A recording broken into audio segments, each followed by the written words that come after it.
Bueno, me imagino que la mayoría habrá visto la serie y por ahí alguno no. Y bueno, se anotó igual en la charla porque puede ser interesante o le habrán comentado de la serie y demás. Y me imagino también que a ustedes, porque veo muchas caras conocidas, así que supongo que también les habrá impactado, digamos, algunos detalles de la serie, digamos, y bueno, se habrán sentido atrapados por toda la cosa. Y además, porque es una serie que se inscribe dentro del género de películas con un contenido central, que es el de las terapias. Y además, si no me equivoco, desde el punto de vista de las terapias, no de películas que tratan lo transgeneracional, porque eso hay. Y Secreto de Familia, eso hay películas, pero que traten como modelos terapéuticos, que los pongan en vivo, quizás con actores, en este tipo de temáticas no debe ser la primera. ¿Sí?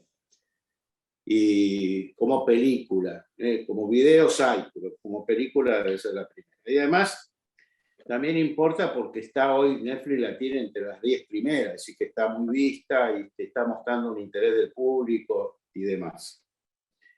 ¿Hay antecedentes del género de películas con contenido de terapia psicológica? Sí hay. No es que sobreabunden, pero hay. A mí me acuerdo una que me pareció fantástica, buenísima, con Barbara Streisand y Nick Nolte, El Príncipe de las Mareas. Qué sé yo, los que no la vieron, la verdad que para verla, porque es bellísima y también tiene un foco en terapia, de la situación de un trauma, ¿no es cierto?, de una violación que hubo a todo un grupo de hermanos cuando eran chicos, y hay una hermana que es psiquiátrica y el otro hermano hace terapia con el varón, que es Nick Nolte, con Barbara Streisand, y bueno, y recuerdan y reviven todo ese momento de violencia sexual que pasaron de chicos. Y después, bueno, los condimentos que tiene la película, porque esta también, la serie tiene, viste, una serie de elementos románticos, las tres amigas, la verdad que tiene cosas lindas que está bueno porque, bueno, la van haciendo así. En esta serie, es una serie que tiene como método terapéutico las constelaciones familiares, claramente. ¿Sí? Y además una modalidad de las constelaciones familiares que, si no me equivoco, es como del último Hellinger. Cuando yo las hice, se constelaban más las familias, había mucha más gente en la escena terapéutica y demás. Así que, y responde a una modalidad de constelaciones de un psicólogo constelador, que es el director del Instituto de Constelaciones Familiares de San Francisco, que escribió el libro Este dolor es mío, que aparece en la serie, que se llama Mark Walling. Bueno, la mayoría de los trabajos terapéuticos, de las constelaciones, tienen que ver con transgeneracional. No todos. Por ejemplo, el duelo de Segby, que aparece cuando ella tenía 5 años y le asesinan al padre y ya está en la calecita. La primera escena, ese no es un transgeneracional, eso es un trauma biográfico, ¿ok? De un duelo recontra complicado, como es el asesinato del padre, luego el padrastro, pero es un elemento, digamos, bastante importante como para que se soslaye de una historia biográfica. Así que bueno, yo lo que lo que pensé, porque dije, bueno, ¿cómo se aborda esto para, digamos, lo de la serie? Y bueno, tuve 2 o 3 opciones dando vuelta a la cabeza, y bueno, y opté por una, que ahora les voy a contar, ¿no es cierto? Esta serie tiene varias dinámicas psíquicas, y búsqueda de resolución de estas dinámicas psíquicas. Es decir, hay varios traumas y hay un método o método de resolución de los traumas. Los traumas tienen que ver con duelos, con secretos de familia, de filiación, secretos de filiación, secretos con asesinato, desuniones y conflictos hijos-padres, conflictos de pareja, traumas transgeneracionales. Es decir, hay un combo importante, ¿sí? Porque bueno, no es una película, son como 8 capítulos, son 8 horas, ¿sí? Así que son un montón de películas en una serie. Y yo lo que pensé es, les voy a dar una historia sucinta ya que esta película tiene mucho que ver con lo transgeneracional, les voy a dar una historia sucinta de cómo se llegó a lo transgeneracional en el campo de la psicoterapia, ¿sí? Cómo el campo de la psicoterapia toma esa frase bíblica, ¿no es cierto?, que los padres comieron uva y a los hijos le rechinaron los dientes. ¿Sí? Esta es una frase de la Biblia, pero bueno, no está enmarcada en el campo de la psicología ni de la psicoterapia. Como hay muchos modos de apreciación en distintas culturas, los africanos, que si alguien tiene cáncer, dicen es un cáncer de la familia, responde a la familia, del taoísmo, que también tiene una, digamos, dolencias, dolores familiares karmáticos ligados a situaciones con ancestros. Es decir, hay en la filosofía y las religiones un campo histórico, el chamanismo ni hablar, con mucha influencia de lo que vamos a ver hoy, pero bueno, hay toda una dimensión, pero de lo que se trata es, digamos, de cómo estas dimensiones que dan cuenta de que hay traumas transgeneracionales, de que hay algo que sucedió en nuestra vida ancestral que tiene repercusión y que genera dolor y que tiene secuencias y afecta a los progénitos, a la gente que vive con algo que sucedió atrás. Eso es lo transgeneracional. Entonces yo voy a hacerles un pequeño raconto y después voy a abrir a que ustedes hagan preguntas sobre la película y hacemos una suerte de conversatorio, algo más interactivo, más dinámico desde ahí, y que no sea un plomo explicativo, ¿no es cierto?, porque suelen ser muy aburridos. Y pensé este método. No sé si es bueno o es malo, pero es lo que se me ocurrió. Y como soy director de orquesta, es lo que propongo que vayamos a hacer. ¿Ok? Sobre la marcha veremos. Malo no va a ser. ¿Ok? Porque finalmente van a hacer preguntas y esas preguntas dan pie para la respuesta. Y también, si alguien, porque veo que hay consteladores, gente que conozco hace muchísimos años, gente que ha trabajado conmigo en las psicoescenas, que es lo que yo propongo. Así que si quieren hacer preguntas o hacer comentarios, el micrófono está abierto, no me quedo con nada, armé esto y quiero que sea una suerte de conversatorio y que avance en la posibilidad de hacer intercambios y demás. Bueno, la historia, ustedes saben que Freud siempre, hay antecedentes en Freud y hay antecedentes en Jung, para poner 2 grandes capos del psicoanálisis, sobre lo transgeneracional. Pero ninguno de ellos lo abordó. Quizá el que estuvo un poco más cerca fue Jung con el inconsciente colectivo. Porque de inconsciente colectivo a inconsciente transgeneracional o genealógico hay un puente más estrecho y más corto que el del inconsciente individual. ¿Sí? De cualquier manera, el creador del inconsciente y la visión que hubo del inconsciente como una fuerza, digamos, que está en la psiquis humana fue de Freud con todos es el padre del inconsciente, con todos los títulos.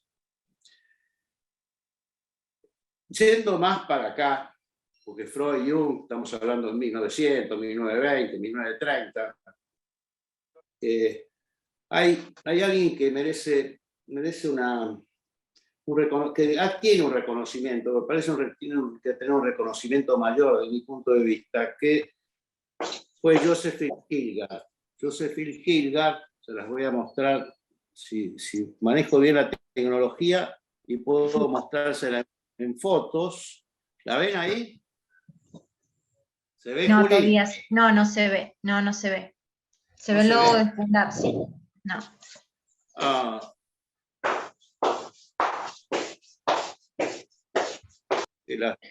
Bueno, un momentito. Ahí estoy de vuelta. Bueno. Se ve que no lo sé hacer, entonces. Aprenderé para la próxima. Bueno. Hilgard, alrededor de 1950, una psicóloga, psicoanalista, hacía terapia para niños, y el marido era un médico que hacía hipnosis, hipnoterapia. Bueno, esta mujer hace un estudio importante con una casuística de más de 2000 casos en un hospital y descubre algo que ella lo llama reacción aniversario primero y después síndrome del aniversario, que es ni nada menos, les doy un ejemplo, porque el ejemplo va a ser importante. Supongamos un señor, un padre que se llama Tomás, tiene un hijo de 4 años. Tomás pesca una neumonía, se muere. Su hijo tiene 4 años y el hijo entra en tristeza, en pánico, porque la situación era traumática para la familia, entra en tristeza, en pánico y se retrae. Fruto del pánico, de la tristeza, el chico se retrae. Hasta aquí todo comprensible. Si te muere tu papá cuando tienes 4 años, el hijo puede tener una reacción de ese tipo. Bien. Pasan los años, este hijo que se llama Juan, ¿no es cierto? Estoy inventando los nombres, ¿no? Este hijo que se llama Juan crece. Y cuando tiene la edad que tenía su padre, Tomás, 25 años, en el mismo mes que muere su papá, agosto, digamos, se teje una neumonía de lo que murió el padre. Miren ustedes, neumonía, murió el padre, a la misma edad, al mismo mes, todo, se teje la neumonía, y su hijo, que tiene 4 años, empieza a estar con pánico, triste y retraído. Las mismas conductas y los mismos sentimientos que tuvo Juan cuando tuvo 4 años y se murió su padre. Este es uno de los ejemplos que trae Joseph Hilgard. Trae más ejemplos, tampoco es que trae 50, trae pocos, pero trae, ¿no es cierto? Y tienen que ver con esto. Y ella lo llama activación en fecha aniversario de un hijo de un trauma del padre. ¿Está claro? Si ustedes vieron la película, se dan cuenta de que hay muchas cosas que se activan en los personajes de las películas que tienen que ver con situaciones traumáticas más allá de los padres en general. ¿Sí? Pero ella descubre esto y es tomada por la psicogenealogía, por Susenberger, que le cuentan esta historia y se comunica con el marido, porque ella murió antes que el marido le manda los papers, y bueno, y ahí ella, y es cuando lo pone ella en Hay mis ancestros. Ahora, esta mujer, con este descubrimiento, va más allá de la reacción aniversario, va muchísimo más allá. Por ejemplo, para la psicosomática, ella inaugura, entre comillas, porque hay antecedentes, ¿no es cierto? Freud, en el 1915, hablaba del lenguaje de los órganos, Organsprache. Freud, sí, ya hablaba del lenguaje de los órganos. Pero esta mujer no solamente ve el lenguaje de los órganos, sino que además ve una repetición, neumonía de Tomás, neumonía de su hijo Juan a la misma edad, mismo mes, síndrome aniversario, pero alguien se teje una enfermedad igual a la del padre. ¿Qué significa esto? ¿Que nosotros podemos construirnos una enfermedad? ¿Tejernos una enfermedad? Se abre una pregunta, y ahí hay una afirmación. El ejemplo que ella da y otros ejemplos, hay uno que también tiene que ver con la jaqueca, que se reproduce a la misma edad. Estos ejemplos están diciéndonos de que hay un campo nuevo para ese momento, que es la psicosomática, ¿no es cierto?, donde alguien puede repetir la enfermedad de otro, tejérsela. Nada más ni nada menos. Entonces, da lugar esto no solamente a tejerse la enfermedad en función de algún contexto determinado que uno está viviendo y uno se hace una enfermedad. Supongamos que vos vivas un disgusto, ¿no es cierto? Y que, bueno, y te enfermes por el disgusto. Esto no. Le pasa a todo el mundo, ¿no es cierto? Hay algo que no te cayó bien en la vida y, bueno, comiste algo y te cayó muy mal. Te cayó muy mal. Esto lo sabemos todos y hay distintas maneras de, digamos, tenés un disgusto y te golpea el corazón, o otro disgusto te va a la cabeza y tenés jaqueca. Este tipo de reacciones ante disgustos es frecuente y la gente lo conoce. Lo nuevo aquí es que hay una repetición. Mi padre murió de neumonía y yo me tejo una neumonía en la misma época, a la misma edad, etc. Pero me tejo, repito la enfermedad de mi padre. Este fenómeno de repetición, como tal, lo inaugura Josephine Hilgard, una psicóloga joven, terapeuta de niños, con esta investigación. Y esto es importante que se entienda porque tiene que ver, digamos, con la historia de la película también. Además, también aparece otro fenómeno, que son las repeticiones de conductas. El hijo de Juan, a los 4 años, repite la conducta del padre cuando murió su padre y él tenía 4 años. Es decir, se retrae por pánico y tiene tristeza. Repite la conducta, repite los sentimientos que tenía su padre a los 4 años. Y además, lo repite sin saber nada de la historia del padre en estos términos. El padre no le contó, mirá, cuando murió mi padre, yo, me puse triste, estaba con mucho miedo y me retraje. No le contó esto. ¿Cómo le vas a contar esto a un chico de 3, 4 años? No se lo contás. Y el chico repite lo mismo, lo cual también inaugura un marco que tiene que ver con cómo se transmite de alguien que a los 4 años se le murió el padre y entró en tristeza, se retrajo, al hijo que no tenía la menor idea de esto.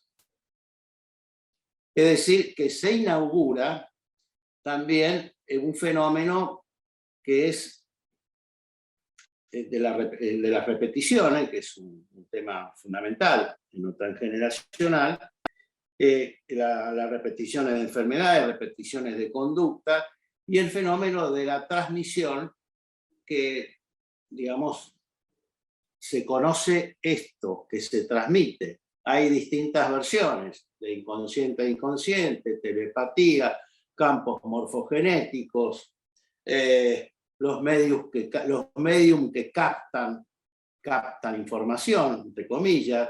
Es decir, hay distintas explicaciones de esto, pero ninguna da cuenta del todo. Ahora, en el libro que yo les nombré, de Mark, aparece lo de la epigenética, un libro del 2016, en español está en el 2019. Bueno, aparece lo de Bruce Lipton, las investigaciones de Raquel Yehuda, una psiquiatra neurocientífica, experta en estrés postraumático y que trabajó mucho con gente del Holocausto. Es decir, aparecen elementos ligados al campo de la epigenética que también intentan dar cuenta, ¿no es cierto?, de los aspectos neurobiológicos de este fenómeno. Pero el hecho es que existe, hay transmisión y hay repetición. Y esto lo vemos en estos primeros trabajos de esta mujer, que son, la verdad que bastante importantes. Son hechos comprobables, no con explicaciones varias. ¿Ok? Todo el mundo intenta explicar, pero bueno, están ahí. Después, todo esto pega un salto, esto fue en 1950, y en la década de 1970 aparecen con algo que se llamaba serendipity, es decir, sincronicidad. Aparecen en distintos lugares del planeta gente ligada al campo terapéutico de las psicoterapias, que descubren fenómenos de lo transgeneracional, los clasifican, les ponen nombre y tratan de avanzar en esto. Uno de los que aparecen es un matrimonio, Nicolás Abraham y Marie Torok, que son los que en París crean algo que lo llaman la clínica del fantasma, la clínica del fantón. Uno dice fantasma, ¿no es cierto? Parece de lo fantasmático. Y bueno, ¿de qué se trata la clínica de lo fantasmático? De que hay hechos, gente que estaba en nuestro pasado ancestral, en nuestra familia ancestral, que quedó apenada, que quedó dolida, y que algunos de sus conductas, de sus enfermedades o de síntomas aparecen en los congénitos pasados 2, 3, 4, 5 y más generaciones.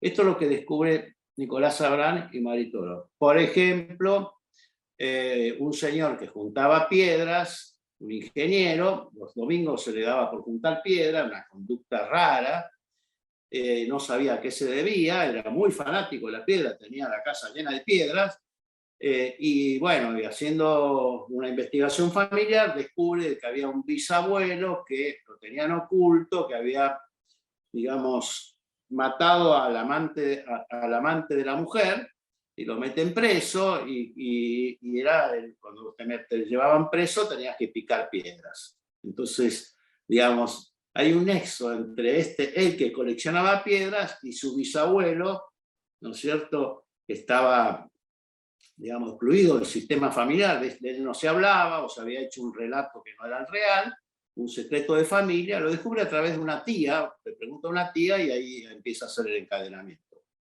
La tía es convocada por Nicolás Abraham a terapia, que también es importante, y ahí empiezan a hacer el encadenamiento y descubren un trauma importante, que no se los voy a contar todo ahora, pero bueno, esto es Nicolás Abraham y Marie Torok. Marie Torok hacía terapia de niños, que fue la que fundó la terapia de niños en Francia, en París. Y ella, por ejemplo, atiende una fobia de un chico que tenía fobia.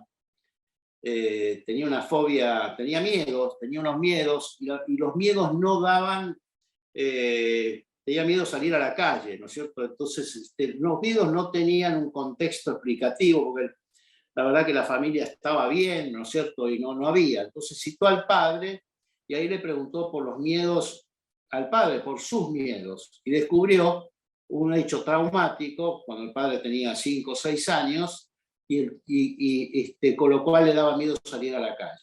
Entonces, este miedo, de nuevo, el miedo del padre a salir a la calle, rebotó en el hijo.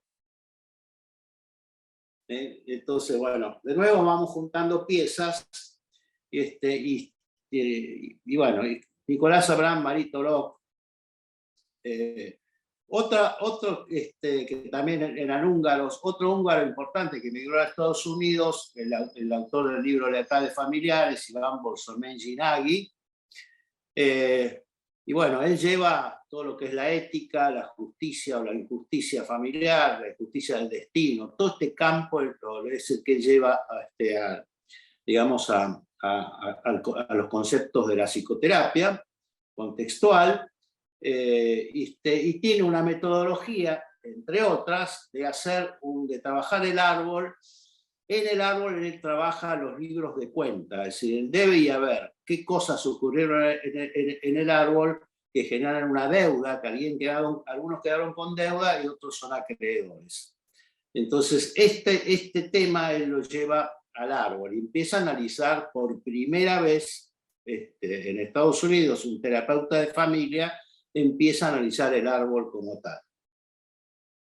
Al mismo tiempo, en Inglaterra, Irlanda, y un psiquiatra que había vivido mucho tiempo en China, y también influenciado por el taoísmo y por la filosofía china, vuelve a Inglaterra, y era un psiquiatra sacerdote, se llamaba Kenneth McCall.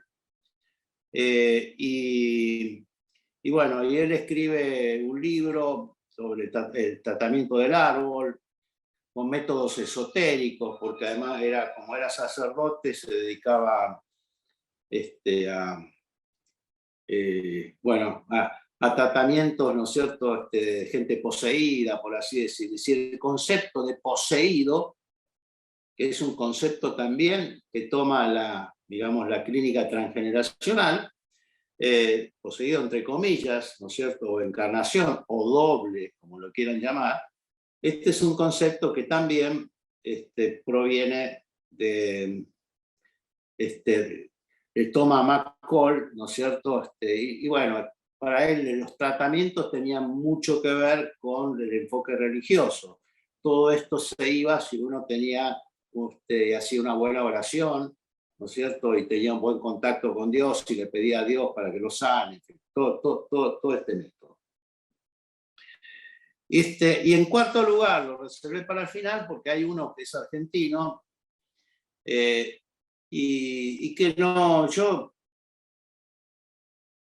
que acá hay gente que lo conoció, está Alejandro Catalineu, y hay otra gente que lo conoció, creo que Lucía también, que se llamaba El Niño Castellá, y que murió, si no me equivoco, en el 95, era un médico argentino, y cultor de la logoterapia de Viktor Frankl, hipnólogo, sofrólogo, pero bueno, de mi punto de vista fue uno de los que inaugura en profundidad el trabajo con la psicosomática transgeneracional.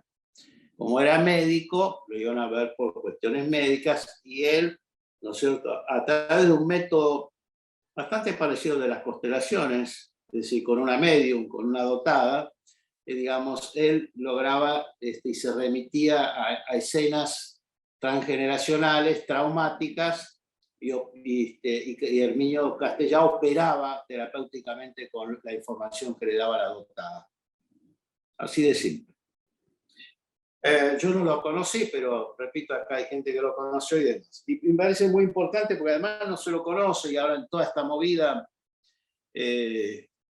y yo me acuerdo cuando estuve en París, o me comuniqué con Susan Berger y le conté, qué sé yo, viste, ahí hay como hay egos, pero me parece importante que se lo reconozca a don Herminio.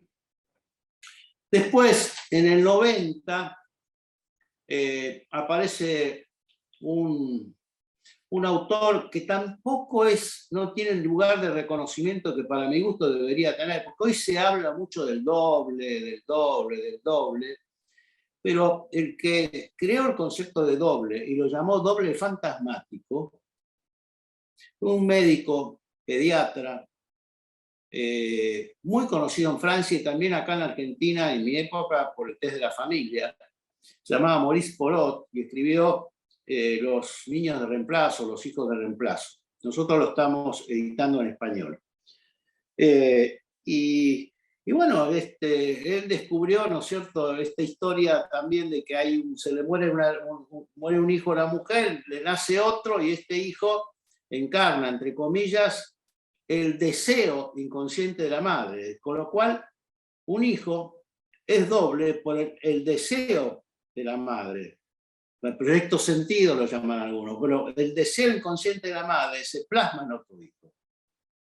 ¿Sí? Puede ser que le haya muerto un hijo a la madre, o que la madre, como en el caso de una persona que está acá, la madre cuando era chiquita se le murió su hermana y después le pone el mismo nombre y hay conductas, bueno, todo. Entonces, Maurice Porot es un antecedente importante. Después, por supuesto, Anna Schusenberger con Hay mis ancestros, y con un método de trabajo que era el genosociograma, con el cual ella abordaba el árbol, tratando de ver cuáles eran los hechos traumáticos más significativos, y dividía en hechos traumáticos y en nexos. Había nexos, ¿no es cierto?, que no son traumáticos, pero son nexos en el árbol, de continuidad, un abuelo médico, un nieto médico, bueno, son nexos, y no necesariamente son traumáticos, lo mismo con los nombres y demás. Pero hay otros que sí son traumáticos. Entonces ella descubre el trabajo con el árbol en profundidad, tomando el modelo del genograma, se lo debemos a Schusenberger. Y ella, para la resolución, utilizaba mucho el psicodrama. Ella es la que lleva el psicodrama, el amigo de Levi Moreno lleva el psicodrama a Francia. Después aparece Bert Hellinger con las constelaciones, para la misma época, y bueno, las constelaciones se expanden, la verdad que se expanden de una manera importante, y al expandirse las constelaciones expanden, digamos, la noción de transgeneracional, y al mismo tiempo algo también importante que va ligado al trabajo de las constelaciones, el trabajo de duelos, que es algo que las constelaciones tienen como algo muy importante. Entonces, y otras dinámicas más, pero estas dos son como nucleares en el campo de las constelaciones. Y bueno, también no quiero dejar de nombrar a Jodorowsky con su psicomagia, que bueno, desde un lugar distinto, ¿no es cierto?, también le entra a la historia, y bueno, y genera aportes, la verdad que genera aportes también. Así que todo esto en 1990. En 1990, 10, 20 años, que se lo. Y bueno, después quedamos algunos un poco más jóvenes, los pibes de esta historia, y bueno, y aquí estamos. Así que esto es lo que tenía para contarles, grosso modo.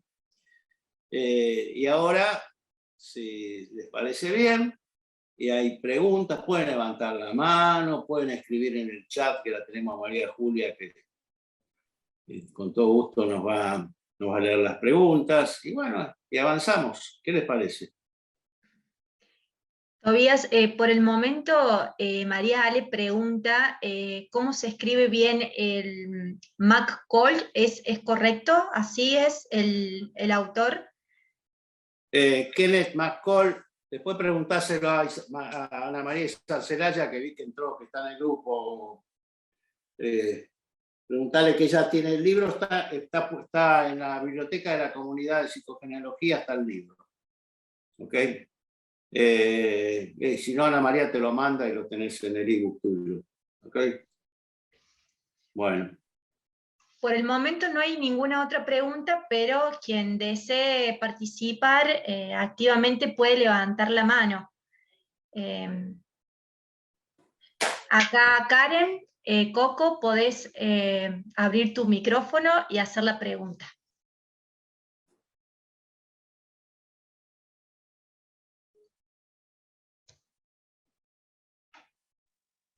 ¿Ahí se escucha? Sí, Karen. ¿Cómo estás, sí, ahí Karen? Bien, Tobías, no lo veo ahí. ¿Qué hago? ¿Tengo que apretar la camarita? Sí, supongo que sí. Ahí te ves y te escuchas bien, Karen. Bueno. No, Tobías, bueno, nosotros, bueno, para todos, Tobías Hall es un psicólogo de la hostia, es mi psicólogo. Y bueno, le quería decir, Tobías, que bueno, con esto de lo transgeneracional, nosotros en un momento lo habíamos hablado, y bueno, y creo que repetí lo de mi abuela, el hecho traumático, ¿no? De esto de la repetición traumática de que mi abuela era esquizofrénica, y bueno, yo también tengo esquizofrenia, y bueno, y el hijito de mi abuela se llamaba Genaro, y yo también le puse Genaro a mi hijo. Así que bueno, eso le quería decir como para compartir con todos, para que vean que repetí el trauma y que creo que fue a nivel inconsciente. Y bueno, y mi mamá siempre nombraba a su hermanito, que era Genaro, que se le murió, y entonces en un momento es como que me decía, puedes ponerle el segundo nombre Genaro a tu hijo, y de hecho yo tenía un muñequito cuando era chiquitita, y lo llamé Genaro. Y bueno, cuando mi hijo nació, si era varón, le elegía el nombre del papá y se lo eligió el papá, que se llama igual que Tobías, se llama mi hijo Tobías, como Tobías Holtz. Y bueno, y entonces le puse de segundo nombre Genaro. Bueno, gracias, Karen. Para compartir. Gracias, está bien, pero igual, gracias, pero vamos a ver si focalizamos más en la película, en la serie y demás. Ok, gracias. Bueno, por nada, Tobías. Está contra bien, gracias.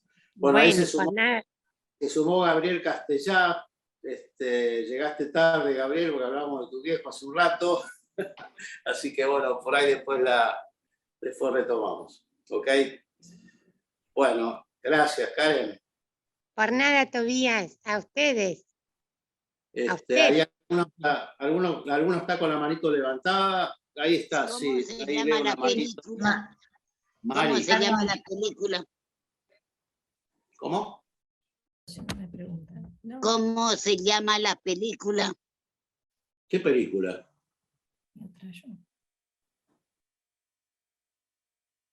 La película de la que estamos hablando, Tobías. Mari, no entiendo la pregunta. ¿Quién está hablando? ¿Quién preguntó? Mongi preguntó. Bueno, la película. Mi otra yo pregunté de la película que estamos hablando, ¿cómo se llama? Para mirarla completa. Mi otra yo, es una serie de Netflix. ¿Cómo? ¿Okay? Es una serie de Netflix, se llama Mi otra yo. Mi otra, gracias. De nada. Bueno, hola, ¿qué tal? Sí. Buenas tardes. ¿Puedo hacer una pregunta? Sí, Silvina. Yo escribí en el chat, sí. Levantá la mano, Silvina. Ahí está. ¿Qué tal? Un gusto. Yo tuve un aborto espontáneo antes de que naciera mi hijo de 8 semanas, y bueno, me quedó mucho la plantación del árbol, donde, bueno, esta chica decidió hacerse un aborto. Lo mío fue espontáneo, ¿no? Pero yo en este momento ella lo hizo con su papá, el papá del bebé. En este momento estoy divorciada y no tengo buena relación con su papá. ¿Está bueno que lo haga yo sola? ¿Que haga qué? La plantación del árbol.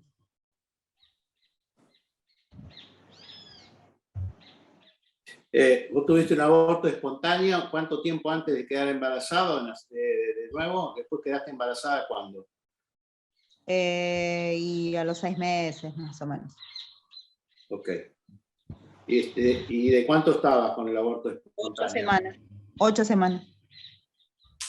¿Fue tu primer embarazo? Mi primer embarazo, sí. ¿Y cómo lo viviste, la pérdida? Mal. Bueno, mira, no lo vamos a hacer ahora, porque no es la idea, estamos con el tema de la serie, pero sí, por eso. Si lo viviste mal y no lo trabajaste, a ver, te hago, supongamos que yo te doy un almohadoncito que representa a lo que perdiste a las 8 semanas, a los 2 meses. y te lo pongo cerca, ¿qué te pasa? ¿Te inquieta? ¿A dónde llevas ese almohadoncito? ¿Lo pones cerca? ¿Lo pones lejos? ¿Dónde lo pones? Me acuesto. ¿Cómo? Me acuesto. Te acostás.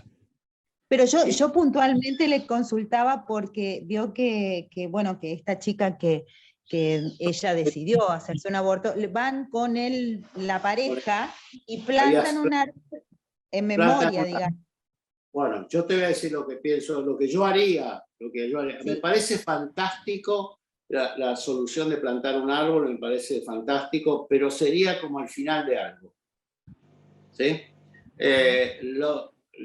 Cuando hay un aborto provocado casi seguro y espontáneo, muchos de los espontáneos se transforman en, entre comillas, fantasmáticos, como si tuvieran vida, una vida psíquica, ¿sí? Y bueno, con eso uno está vinculado. Yo supongo que a vos te debe pasar lo mismo, esto que habría que verlo. Entonces, lo primero que habría que trabajar es la pérdida, el duelo con aquello que perdiste, ¿sí? ¿Qué significa esto? Que se puedan poner en contacto, ponerte en contacto vos con aquello que perdiste. Hay que ver si te quedó rabia, si te quedó culpa, si no, te después quedó algo. No, en el momento fue triste, pero después es como que no, lo procesé bien. Bueno, o sea, si lo tenés procesado, nada más. si lo tenés procesado, el tema del árbol está bueno. Si con plantar el árbol lo podés hacer con el que fue el padre, muchísimo mejor. Y si no lo podés hacer porque las cosas no están para que se haga, y bueno, lo harás solo. Bien, ¿okay? Perfecto. Gracias. De nada. Mari Antuña levantó la mano, Tobías. ¿Quién? Mari Antuña. Acá. A ver. Sí, yo estoy con Mari, soy Inés Carrano, mucho gusto. Mi duda está sobre cuando se realiza una constelación, yo estoy viendo la serie, cómo el personaje que está interpretando al que quiere constelar se hace carne de lo que está padeciendo el otro. ¿Cómo es que lo percibe eso? ¿Cómo lo recibe si no tiene ninguna información sobre la otra persona a la que está representando? Ok. No sé si está. Entendí. Y mirá, hay un momento que el terapeuta, que se llama Samán, que todos saben, ¿sí? ¿Sí? Ada, la médica, le pregunta también cómo es que ocurre, casi la misma pregunta que estás haciendo vos ahora. En ese momento, Samán en la serie le dice, cuando el representante se para en el centro, se inicia un flujo de información. Esto lo escribí, lo saqué de la serie, ¿sí? Y le dice, y esa información nos permite acceder a las heridas de las raíces. Esto le dice Samán a la médica Ada, ¿ok? Y en realidad es el centro, el núcleo del abordaje metodológico de las constelaciones. Uno de los centros, podríamos decir, cómo accede a la información de lo que sucedió en la historia familiar o genofamiliar. Las constelaciones acceden con los representantes que actúan de medium, de vidente, de clarividente, de dotado, como lo quieras llamar, ¿no es cierto? Y, digamos, ellos empiezan a sentir cosas como las que sentía, digamos, sienten un poco lo que siente la persona a la cual representan, y además, ¿no es cierto?, digamos, pueden sentir cosas de la historia del inconsciente de esa familia. Claro. ¿Okay? Bueno, estos son las constelaciones. Así funcionan y también, ¿no es cierto?, tienen antecedentes históricos, digamos. Por ejemplo, Castellá, que aquí está el hijo que andaba por ahí. Lo conozco, Fui mucho Bueno, el a padre consultar trabajaba al niño. Le mando muchos saludos a Gabriel, si está ahí sí, también. creo que está, me pareció haberlo visto entrar. He estado mucho, sí. Y bueno, trabajaba con una dotada que hacía Sí. de medium, ¿no es cierto? Y bueno, ¿viste? Entraba en trance, y le decía cosas sobre la historia y demás. Después el niño supongo que operaba con esas historias. Claro, eso yo lo Bueno, entiendo. Pero vos me preguntás, sí. ¿es el único camino que hay? No, no es el único. Ah, Se han abierto como dos grandes caminos, uno que tiene que ver con esto, con el uso de medium, dotadas, clarividentes, ¿no es cierto?, que te dan cuenta de tu historia, y hay otro camino que se abrió sobre todo con Schussenberger, que es el del trabajo del árbol un poco, ¿no es cierto?, con otra racionalidad, tratando de descubrir los nexos entre conductas, síntomas, enfermedades, sentimientos bizarros y demás, tratando de encontrarlos con el trabajo de la información que te puede dar la persona y o la familia para tener datos de la historia. Yo en lo personal uso todo lo que pueda servir lo uso, y hay algunas otras cosas más también. Pero bueno, estas son las constelaciones, hacen eso, ¿sí? Ahora, hay evidencia que uno puede armar, digamos, un capítulo de evidencias, ¿no es cierto?, de esto. No, no lo hay. Quizás tendría que haberlo, pero no lo hay. No lo hay. Lo que sí se sabe es que se trabaja todo esto en un campo hipnoide, de trance hipnótico, ¿no es cierto?, como es el campo de las constelaciones, o lo que hacía también con la dotada Castella, y bueno, y esa es la idea para buscar información. Y hay gente que trabaja con esto, y hay otra gente que trabajamos de otra manera también, ¿ok? Buscando en el árbol, buscando otro tipo de respuesta. eso lo comprendí. Lo que pasa que en el caso, por lo que yo veo en la película, y yo una vez fui a presenciar, 2 veces presencié constelaciones, es como que nosotros, a mí me tocó una vez representar, pero yo no tenía ninguna información ni me siento dotada como para interpretar lo que le pasa al que quiere constelar.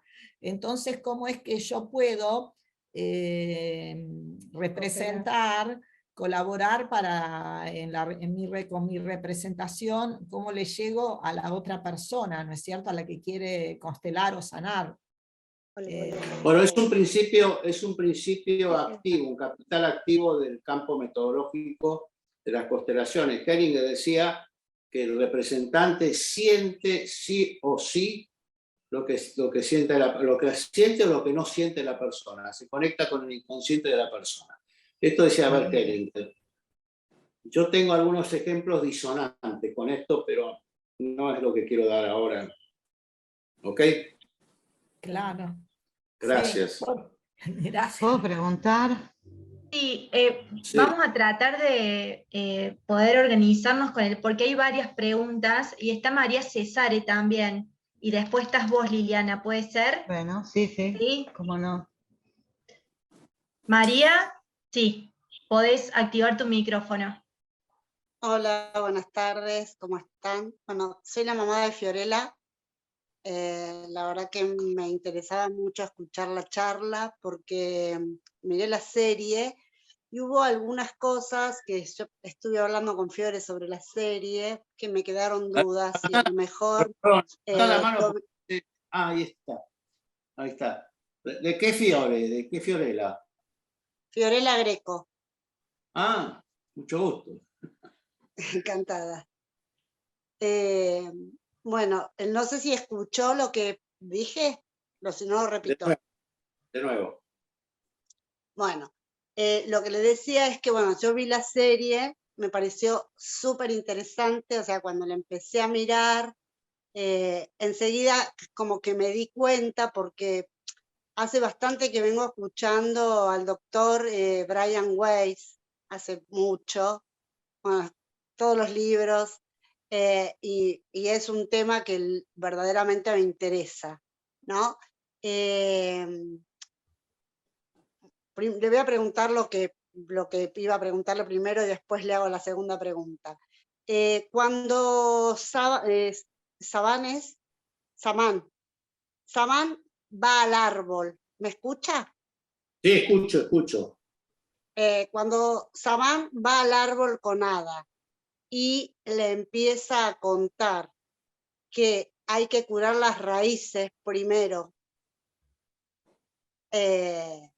entonces él pone ciertos productos en las raíces para curarlas y después de unos días aparece un olivo. Entonces, creo que la entendí así, no sé si es así. Él saca el olivo y le dice, esta planta está curada o algo similar. Y cuando se enferma una de las protagonistas, que no recuerdo cómo se llama, la chica que tiene cáncer. Segvi. Esa. Cuando ella se vuelve a enfermar, o sea, que se entera lo que había pasado con el que era verdaderamente el padre, ¿no? Y la madre le deja su escrito y ella tiene como una regresión a su enfermedad. Para la que no la vio, bueno, no voy a contar cómo sigue, ¿no? Para las que la vieron ya saben. Entonces yo me pregunto, ella nunca terminó de procesar la enfermedad con todas las constelaciones que había hecho, o su raíz sigue enferma. No sé si se entiende la pregunta. Sí.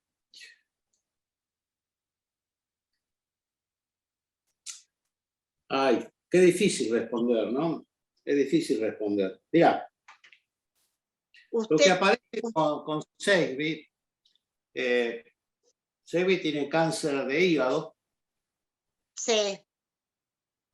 Y yo voy a hacer algunos comentarios. El cáncer de hígado es un cáncer muy bravo y hay estadísticas. La gente que entra, digamos, que hace todo lo que indica la oncología, hay un porcentaje chico, un 30% que sobreviven durante los primeros 5 años. Y bueno, aquí lo que aparece es, digamos, ella deja el tratamiento, le hacen cirugía, después pasa al mundo de las constelaciones, pero deja el tratamiento. Bueno, ella siguió tomando la medicación por un tiempo y después la dejó, ¿no? Que yo eso no me he dado cuenta. Bueno, y la verdad que eso es un compromiso importante, porque si vos tenés esta estadística, vos podés ver los factores emocionales de una enfermedad, sí, pero además la enfermedad, si está instalada, también tiene, digamos, una dinámica que es la dinámica médica específica, ¿ok? Claro. Entonces, bueno, hay algunos en este oficio que, digamos, cuando tratan el factor emocional, te sacan de lo que es el campo de la medicina. La verdad es esta, y hay otros que no. ¿No es cierto? En este caso... Él no lo había sacado, o sea, él nunca le dijo que dejara de tomar la medicina. Claro, pero tampoco le dijo que no la dejara. Claro. El tema es que... Entonces, ahí eso es todo un interrogante. La verdad que no se sabe qué es lo que trabaja. ¿Qué es lo que trabaja Segvi? Segvi, digamos, trabaja un duelo importante para ella, muy importante. Ella quedó de su duelo de orfandad temprana, le matan al padre. 2 duelos tuvo. El padrastro, el que era padrastro, sí, pero le trabajan un duelo, y bueno, hay que ver cómo se trabaja el duelo. Hay parte del duelo que por ahí, qué sé yo, cuando en general a vos te matan a alguien a los 5 años, delante tuyo, y lo matan, el chico queda con una suerte de una ira muy importante. Y la ira, en este caso, en el trabajo de este duelo, desde mi punto de vista, no fue tramitada, queda implotada. quedó adentro. ¿Sí? No es un tema menor. En los cánceres de hígado, el hígado para los chinos, que acá hay gente que lo sabe, que representa la ira. ¿Sí? Entonces, una ira implotada, ¿no es cierto? Y además se sabe que el cáncer de hígado puede durar hasta que aparezca 20, 30 años. Entonces, ahí hay como un déficit. Para mi gusto, hay como un déficit, por un lado. Por otro lado, también habría que atender lo que dice la biodecodificación. Para la biodecodificación, el cáncer de hígado, me parece importante señalarlo porque también es una herramienta, por lo menos tenés que jugarla, ¿sí? Jugarla y decir, a ver si está. Tiene que ver con el sobrevivir. Tiene que ver con el sobrevivir, cuando hay miedo al sobrevivir. Bueno, quizás esta chica haya tenido, Segvi, miedo al sobrevivir porque no estaba bien con su trabajo, estaba manteniendo a la madre, no sé, no hay información de esto, punto 1. Pero punto 2, es probable que haya tenido mucho miedo a sobrevivir cuando le apareció el fenómeno de la muerte del padre a los 5 o 6 años, que haya tenido un miedo muy intenso, ¿no es cierto? Y que después esto haya quedado. Para mi gusto le falta. Para mi gusto le faltó trabajo y demás. Claro. El otro tema que ella tiene ahí, que le aparece, es un secreto de filiación. La madre le había ocultado la historia del padre, Sí. que también fue, el padre era un Fue revolucionario. como un desencadenante. Un desencadenante, que también lo habían matado y demás. Son como, la verdad, mojones a trabajar. En general, los secretos de filiación, mi experiencia, que es poca o mucha, como uno lo quiera llamar, no llevan a situaciones de cáncer y demás. Esta es mi experiencia. Pero sí la ira implotada, ¿no es cierto? Este es un tema fuertísimo, y un miedo intenso al sobrevivir, ¿no es cierto? Que se activó, que activó un escenario que ella ya por el cual ya había pasado. Pero hay muchas zonas grises en el trabajo. La verdad que está bien lo que se hizo, que apareció el fenómeno del duelo, de esa niñita, hay una serie de elementos que están, digamos, pero para mí le falta sacarle punta al lápiz en ese escenario. Porque otra de las cosas es que estuvimos hablando con Fiore, que yo le preguntaba, y que me pareció importante lo que me respondió, me dijo que a veces se puede curar la raíz, pero ya el árbol está enfermo. La verdad que es como una metáfora. o sea, ¿cómo? Bueno, es una metáfora, qué sé yo. Curar la raíz, hay que ir a hablar, Nora, dale, Nora, habla.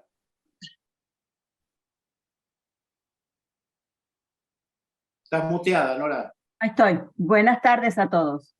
Tobías, yo recuerdo claramente el trabajo que hicimos con María Isabel, una morocha muy bonita que venía a La Plata, que había perdido sus papás y que hizo un cáncer atrás de otro hasta que terminó falleciendo. Hicimos trabajos fuertísimos, la verdad que fue interesantísimo desde el punto de vista terapéutico y didáctico. Tobías se lució maravillosamente en ese trabajo.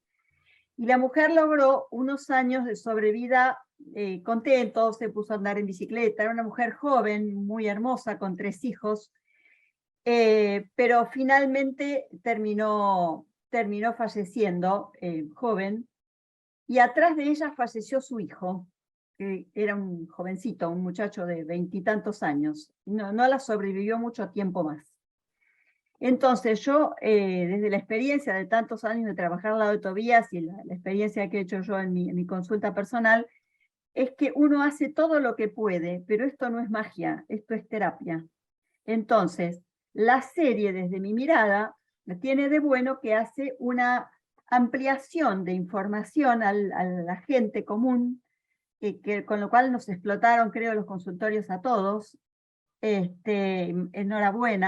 Enhorabuena, pero que nada es mágico, que nosotros como terapeutas utilizamos todas las herramientas que conocemos en tantos años de formación, pero que no somos magos, y que nada es, las constelaciones tienden a terminar con un moño rosa la escena, ¿no es cierto? Porque el terapeuta se luce, porque el terapeuta se Es esa la palabra, se luce, se siente satisfecho de haber llegado a un acuerdo transgeneracional, la abuela con la bisabuela, con la madre, con la hija y con la nieta, y armamos todo un grupo maravilloso de amor. Esto a veces funciona, muchas veces funciona, y otras muchas veces no funciona. Y esto no quiere decir que la técnica sea defectuosa, porque no sabemos, y estas palabras de Tobías me parecen muy interesantes, el miedo a sobrevivir de la persona no sea mayor que su deseo de vivir. Y esto me parece una de las cosas a tener en cuenta siempre, sobre todo del lugar de terapeuta. ¿Qué quiere la persona? ¿Quiere vivir o se quiere ir con el muerto? Porque no se atreve a encarar la vida solo. Y me parece que esa relatividad de nuestro trabajo, que no es absoluto, no nos fanaticemos con nada. Tomemos con mucho amor y muchísima seriedad el trabajo que los consteladores y los psicogenealogistas hacemos, pero no somos magos. Y en una serie de televisión yo creo que no pueden tampoco ahondar en unas situaciones. Esto es una estilización, es un panorama que le abrió la cabeza a mucha gente, a muchísima, y le dieron ganas de investigar. Y ahí es donde nosotros tenemos que abrir el corazón y decir, bueno, esta persona, ¿en qué la puedo ayudar? Pero no somos magos, somos simplemente terapeutas dispuestos a ayudar al otro. Bueno, no sé si sirve el aporte, Tobías, muchas gracias. Gracias, Nora. Gracias. Bueno. Yo noté algunas cosas del trabajo de Seivit.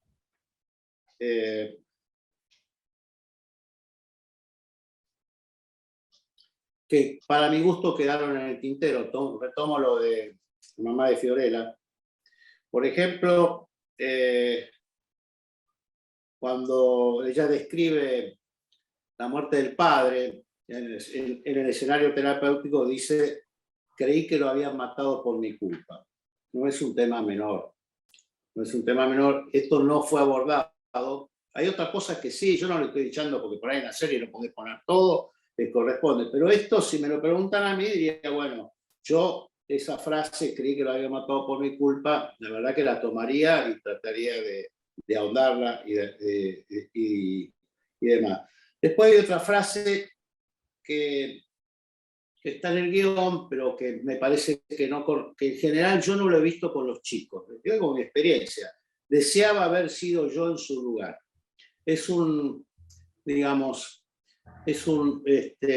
Hellinger generalmente habla del testigo a la muerte. Cuando hay un impulso, alguien muere, hay otra persona que quiere ir con él. Hay un autor que trabajó mucho el tema de los duelos y de la pérdida, se llama Bowlby, el de la teoría del apego. Él hablaba que lo que hay es una nostalgia por el muerto, por el fallecido, y un deseo de reunión con el fallecido, que no es lo mismo que el tesigo. ¿Okay? Para haber una cuestión de tesigo, generalmente es la madre con el hijo. Cuando hay un hijo que muere, la madre o el padre tienen un movimiento en general, digamos, de ir con el bebito, con el hijo fallecido, porque lo sienten desamparado. Entonces sí, hay una dinámica de duelo que tiene que ver con esto, pero no todo tiene que ver. Pero cuando a un chico le matan el padre, puede sentir nostalgia, ganas de reunión, pero esta cuestión, y por otro lado, tampoco fue, no se puso el foco. Cuando vos tenés dos elementos, culpa, porque creí que lo mataron por mi culpa, o debo haber ido yo en su lugar, ¿no es cierto? Bueno, igual hay una construcción importante en esto, porque ella lo que dice es que desde ese día empecé a consumirme célula a célula. Y la representante que hace días sí toca el hígado. Es decir, que hay una relación que aparece en la constelación. Bueno, yo lo hubiera... Esto respondo a esta mujer que me dice, ¿por qué? No lo sé, pero me parece... Y lo otro que no aparece ahí es la rabia con el asesino. Me parece que ese enojo es un enojo importante también. Pero es mi punto de vista.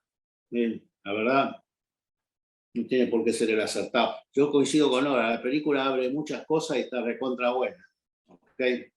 Bueno, ¿qué otra pregunta? Espero te haya respondido. ¿Dónde está la mamá de Fiorella?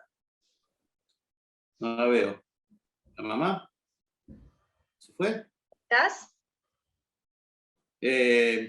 No la veo. ¿Dónde está? Levantá la mano, la mamá de Fiorella. Acá estoy. Bueno, tenés una hija maravillosa y una nieta, Antonia, más linda todavía. Divina, divina las dos, divina las dos. No, estaba escribiendo en el chat, porque en realidad me doy cuenta que por lo que dijo la señora recién, no sé si es doctora o psicóloga, a mi entender quedaron muchas cosas inconclusas, pero además en este tema hay mucha gente susceptible. Entonces creo que la serie tendría que investigar un poco más sobre los temas y hacerlos más claros, porque por ahí mucha gente que no entiende se piensa que eso es la salvación, o sea, que con eso salvaron su vida, y no es así, como dijo la señora anterior, es todo un tratamiento y todo lento. Igual aporta, porque muestra otro mundo y muestra otras cosas de la dinámica psíquica. Para mí suma y suma bien. Sí, bueno, creo que suma, pero me parece a mí que por ahí hace falta más engranaje, ¿no? Como más... Bueno, pero no es una clase de psicoterapia, es una película, ¿ok? No vamos a hablar Sí, por ahí. es una serie, sí, eso es verdad. Pero bueno, también por mi parte pienso que hay gente que por ahí lo toma de otra manera. Gracias. Gracias. ¿Qué otra pregunta, Juli? Sí, está Liliana, después Norma, y hay preguntas y comentarios en el chat. Bueno, Liliana, a ver. por favor. Sí. Dale, Lili. Estás muteada, Lili.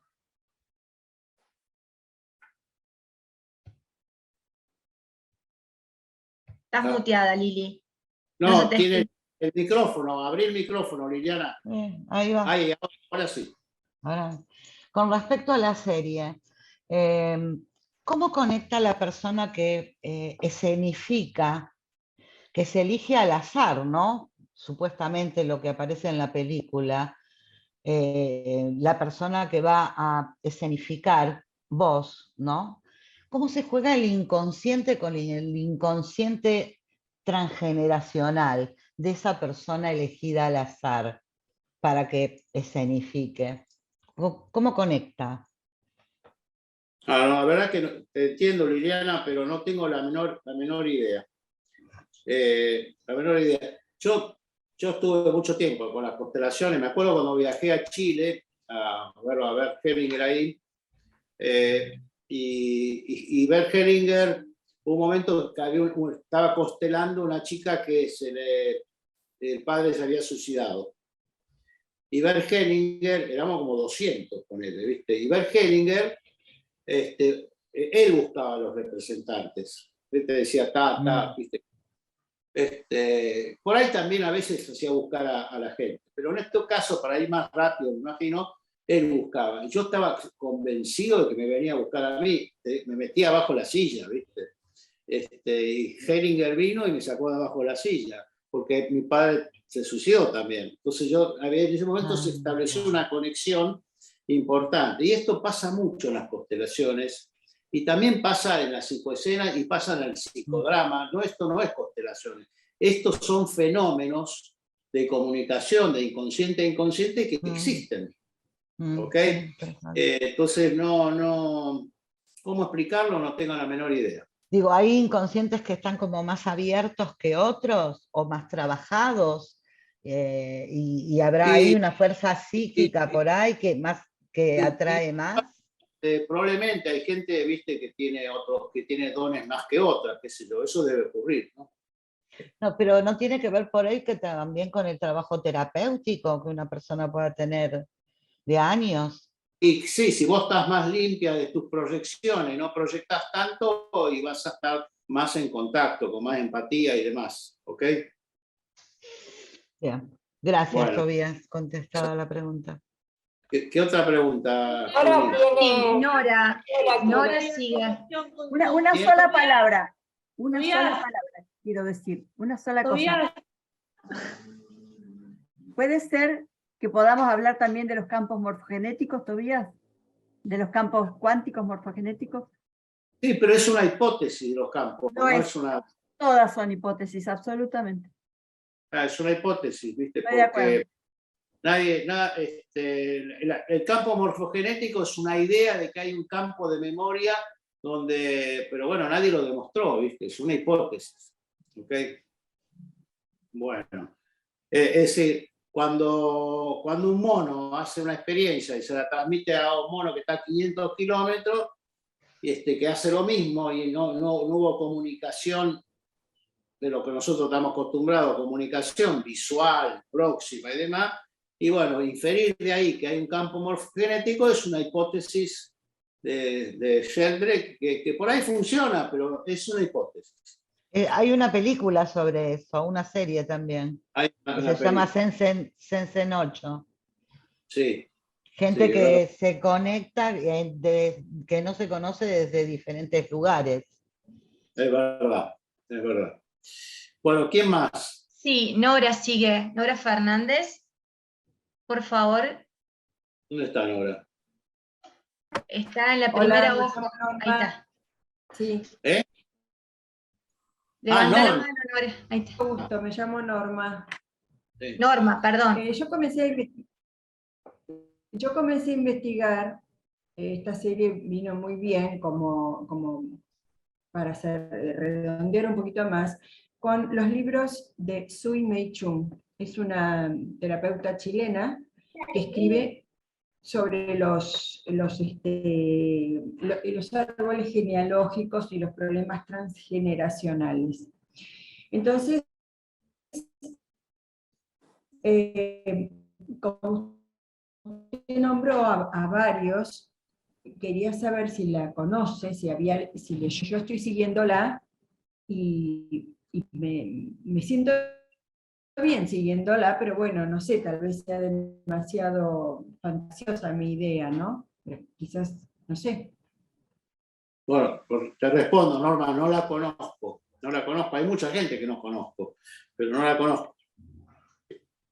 ¿Ok? Bueno, muchas gracias. No, de nada. ¿Quién más? Sí, tiene un Galaxy A51, señora. Sí, está muteada. Póngase activo el micrófono, por favor. Ahí está. Sí, hola, buenas tardes. Quería saber cómo se forma y en dónde un constelador, y si tiene que ser necesariamente un psicólogo o médico, porque yo digo, en la serie no, da la casualidad o es médico la persona que dirige la constelación, pero yo quería saber, hay tantas personas que hacen constelaciones, pero hay una escuela de formación, hay una transmisión de persona a persona. Hay varias escuelas de formación, sí. Hay varias. Tampoco cientos, pero hay varias escuelas. Y bueno, algunas admiten más a gente más del campo profesional de la psicología, médico, y otras son más abiertas. ¿Y hay acá en Argentina? Hay en Argentina, sí. Si vos buscás constelación, escuelas, aparecen. La más histórica, la de Theo Boltzmann. Es la que trajo acá las constelaciones. Claro. Pero, bien. Okay. Gracias. De nada. ¿Quién más? Ana Paula sigue. Por favor, Ana Paula, ¿puedes activar tu micrófono si estás?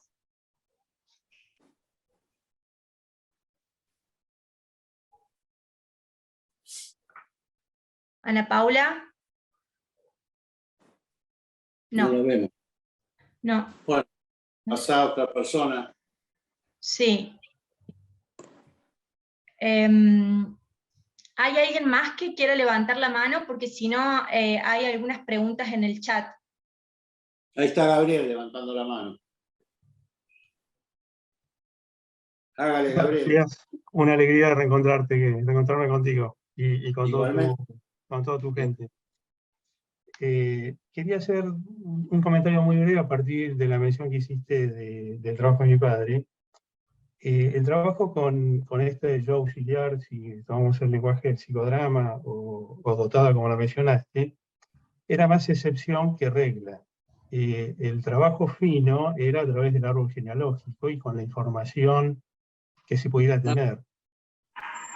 ¿Sí? No es que de rutina trabajaba, era para profundizar o para poder encontrar lo que de otro modo no hallaba. Mi padre era también muy sensitivo, así que podía captar, y de hecho en el trabajo terapéutico surge muchísimas veces imágenes o sensaciones corporales que tienen que ver con lo que atraviesa la persona y con las escenas ancestrales. Además de toda la información, los contextos históricos, todo lo que pudiéramos averiguar de la historia, también los sueños.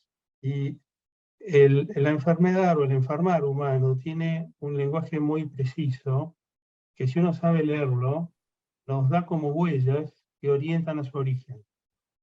Así como el vaquiano a través de la huella puede deducir qué pasó previamente, los síntomas son como huellas. Y que si uno aprende o se capacita para poderlo leer, nos da información sobre qué ocurrió previamente. Más allá que es muy interesante como está planteada en la serie, y es muy interesante como y como lo mencionó Nora, como divulgación y para que la gente se adentre en una temática que no está tan divulgada. Sí, está muy bien, es verdad, porque el tema de lo transgeneracional o el tema de la conexión de otro tipo de dinámicas traumáticas no aparecen. Hay películas, pero como foco terapéutico esta serie lo trae. Mirá, me das una alegría muy grande, Gabriel, porque no sabía lo de tu papá. Yo creí que él trabajaba solo con dotada. No. Y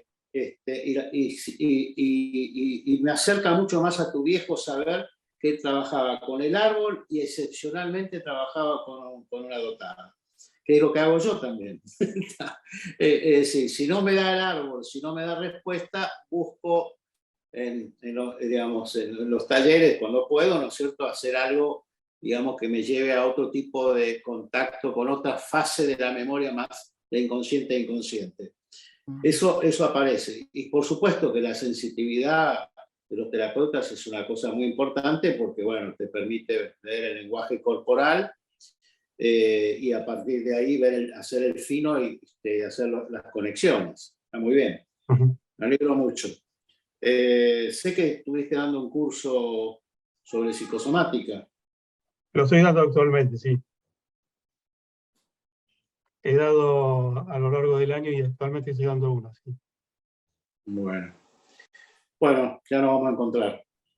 Será un gusto. Igual para mí. Bueno, ¿quién más? No hay manos levantadas, pero sí acá hay una pregunta de María Lina Genovés. Dice que le interesaría que toques el tema de la vuelta del cáncer en la protagonista de la serie.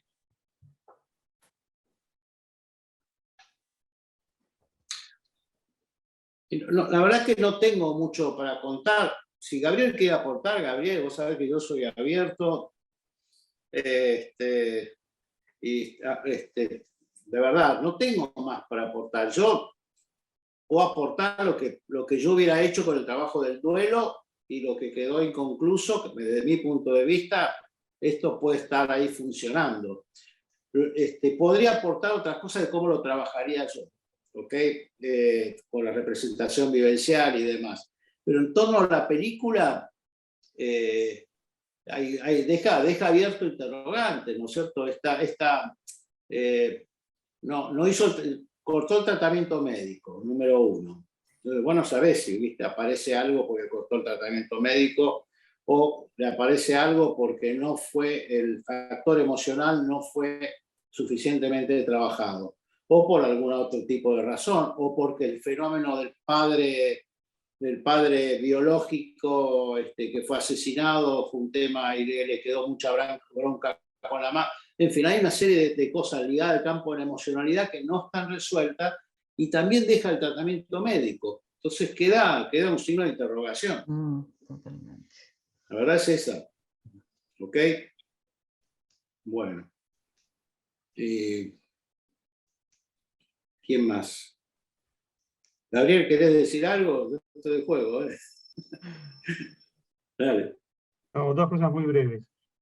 Es muy difícil que una persona que realiza o desarrolla un cáncer previamente no haya pasado por estados depresivos, con toda la merma inmunológica que suele suceder con esto.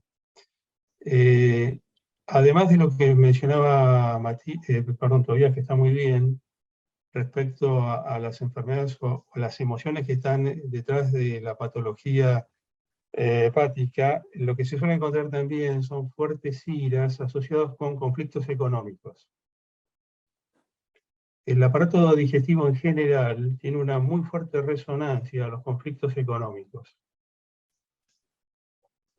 Bueno, eso coincide con la visión de la biodecodificación, con el hígado. Que la liga un conflicto económico de sobrevivencia. Está bien. Bueno, perfecto. Depresión y cáncer está muy bueno eso, está muy bueno. La Nana, la terapeuta chilena, ella decía que el cáncer es una depresión encubierta. Así que este es un excelente concepto. Bueno. Gracias, Gabriel. Hay otra pregunta acá, refiere a que si los suicidios en la misma familia en distintas generaciones, ¿hay alguna manera de determinar eso?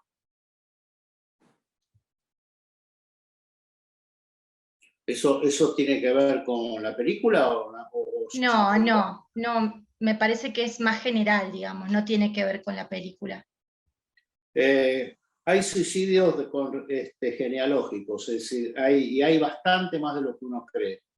Es decir, repetición de suicidios en el árbol aparecen, y si hay una repetición de suicidios es factible que si vos, digamos, cortar esa repetición. Es lo que hacemos nosotros. Sí, es factible. Hay una psicóloga joven argentina que hizo un estudio sobre suicidios en hospitales, una casuística importante de 1.700 casos, y hay un porcentaje muy grande de repetición de suicidios. No todos. ¿Es Diana París? No es Diana París, no. No, estoy hablando de un trabajo hace 40 años atrás. Bueno. Hay otra pregunta que no tiene que ver con la película y después hay comentarios respecto a la película. Bueno, ¿por qué no lo lees? Hazme el favor, Juli. Bueno, te hago la pregunta esta porque preguntan si un sueño muy recurrente es posible que tenga que ver con su transgeneracional. Y después vienen los comentarios.